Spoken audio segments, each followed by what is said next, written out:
Bien, bonjour à tout le monde, après cette soirée festive, hier soir.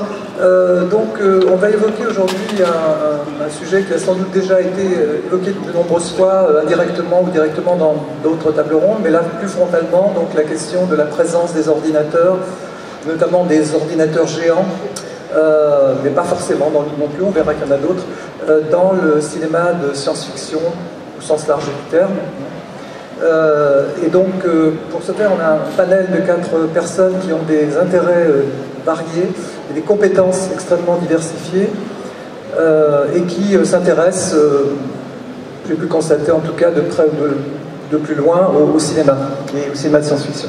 Alors je commence par Ariel Kirou, que vous avez vu ici en tant que modérateur déjà, je crois, qui est journaliste, écrivain, animateur radio, spécialisé dans les nouvelles technologies et les musiques électroniques, et qu'il se définit lui-même, je trouve que ça lui va bien, un agitateur multicasquette, on en a besoin.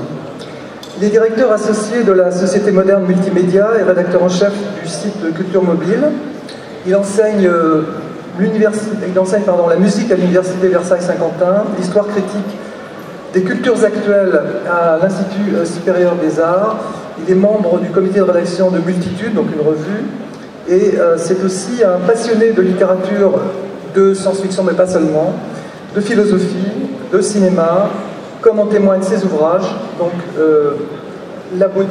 l'Absédique en 2009, Google God, Big Brother n'existe pas, il est partout, en 2010, Techno Rebelle, un siècle de musique électronique, chez De Noël en 2002, et Paranofiction, traité de savoir-vivre pour une époque de SF chez Climat. Et c'est un film qui est fondé assez largement sur les œuvres de Philippe Cadic, de James Ballard et de quelques autres, dont Don DeLillo.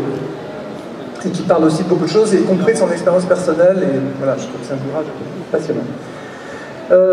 À côté de lui, K.W. Jeter, qui est donc l'un des invités cette année du festival, qui est l'auteur de nombreux romans. Alors je vais commencer par la science-fiction, mais il a aussi écrit autre chose, des romans de science-fiction dont Dr. Adder, qui est un roman qualifié de cyberpunk, de Glass Hammer et Farewell Horizontal, qui est proche de 2 autres auteurs qui sont également venus, en tout cas au moins l'un, Tim Powers et James Blaylock, et avec eux, et en partie lui, il est considéré comme l'inventeur ou l'un des inventeurs du terme steampunk, considéré parfois comme un sous-genre de la SF ou comme une esthétique, mais qui est aussi manifestement un mélange des genres.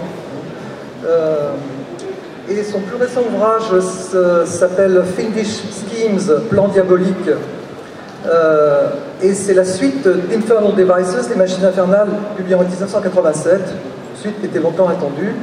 Il est également l'auteur de romans d'horreur et de thrillers, dont Darkseeker, Soul Eater, le mangeur d'âmes, etc.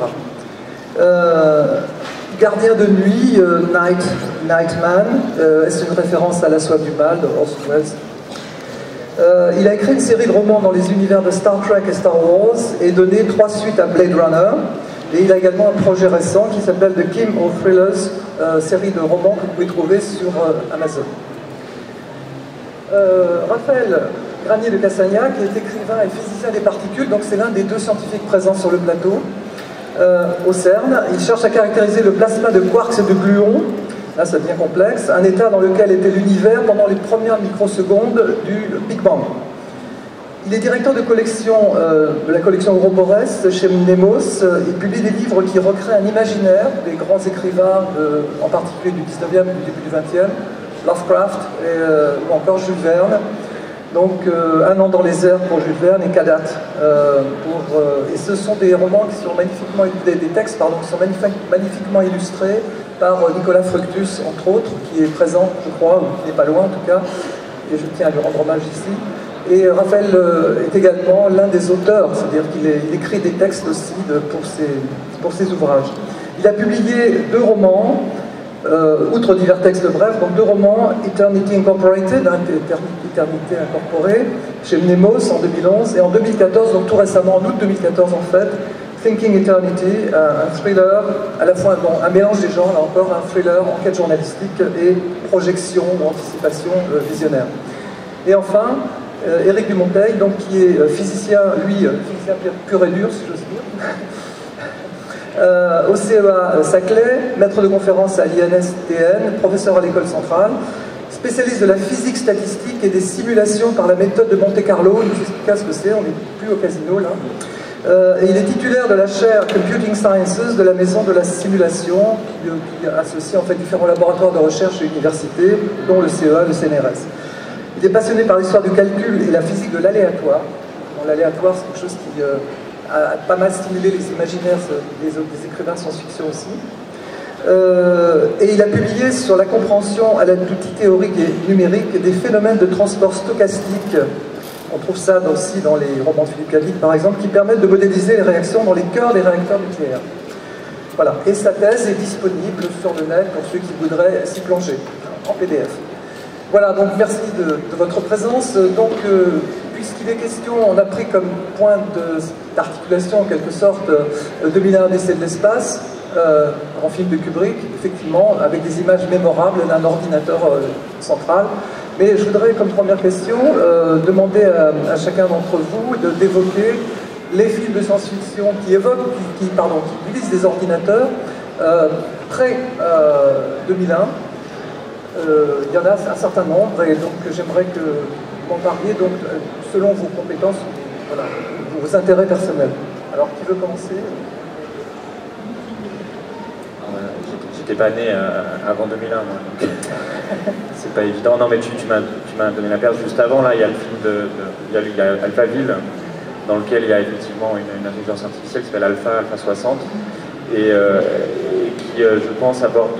C'est l'héritier de 1984, en fait, au niveau de la littérature. Donc, c'est l'image d'une intelligence artificielle dictatoriale qui gère une société humaine. Donc, ça, c'est un des pans qu'on trouve dans le cinéma, on trouvera plus tard.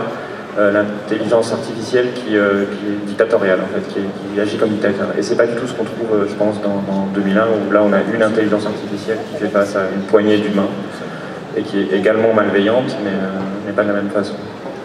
Tout à fait, bon, c'est un bon exemple. Je crois que déjà, ce qui m'intéresse dans ce film, c'est la présence d'une voix incarnée, donc, par un personnage qui a une voix très particulière parce qu'il porte un appareil.